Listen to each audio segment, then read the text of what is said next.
ఇషాన్ కిషన్ మీకు గుర్తున్నాడా? ఎక్కడో విన్నట్టుగా ఉంది గదా! వన్‌డేల్లో డబుల్ సెంచరీ చేసిన అతి కొద్ది మంది బ్యాటర్లలో ఇషాన్ కిషన్ ఒకడు. టెస్టులు, టీ20లోనూ గూడా అతను మెరుగైన గణాంకాలే నమోదు చేశాడు. భారత క్రికెట్‌లో కాబోయే స్టార్‌గా పేరు సంపాదించుకున్నాడు.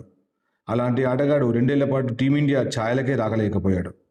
బీసీసీఐ కాంట్రాక్ట్‌ను గూడా కోల్పోయాడు. ఐపీఎల్‌లోనూ తన ఫామ్ దెబ్బతింది. ఇక అతడికి మళ్ళీ భారత జట్టులో చోటు దక్కడమే కష్టమే అనుకున్నారు అందరూ. కానీ టీ20 ప్రపంచ కప్ ముంగిట సయ్యద్ ముస్తాక్ అలీ టోర్నీలో చెలరేగి ఆడి టీమిండియాలో చోటు దిశగా అడుగులు వేస్తున్నాడు.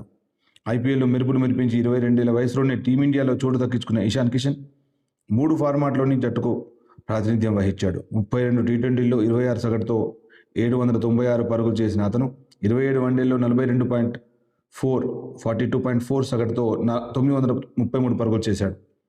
2 టెస్టులాడి 78 యావరేజ్తో 78 రన్స్ చేశాడు. కోహ్లీకి కూడా సాధ్యం కాని వన్డే డబుల్ సెంచరీని అందుకోవడంతో ఒక దశలో ఇషాన్ కిషన్ పేరు మారుమోగిపోయింది.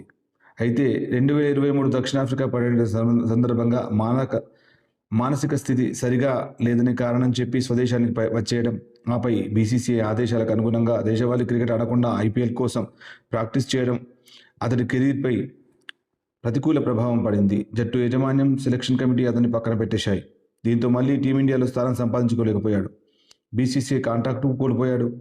తన దేశవాళీ ఫామ్ కూడా అంత గొప్పగా లేకపోయింది. ఈ ఏడాది ఐపీఎల్ను సెంచరీతో మొదలుపెట్టిన ఇషాన్ తర్వాత ఫామ్ కోల్పోయాడు.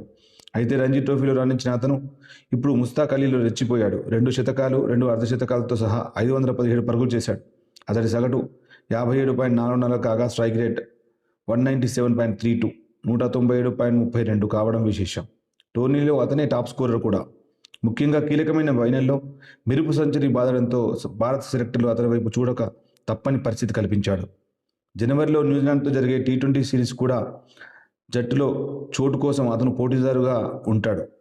ఈ అవకాశం దక్కించుకొని నిలకడగా రాణిస్తే ఇషాన్ కిషన్ను టీ20 ప్రపంచ కప్లో చూడొచ్చు. నిన్ననే జరిగిన సయ్యద్ ముస్తాక్ అలీ టోర్నీ లోపల అద్భుతమైన సెంచరీ సాధించాడు.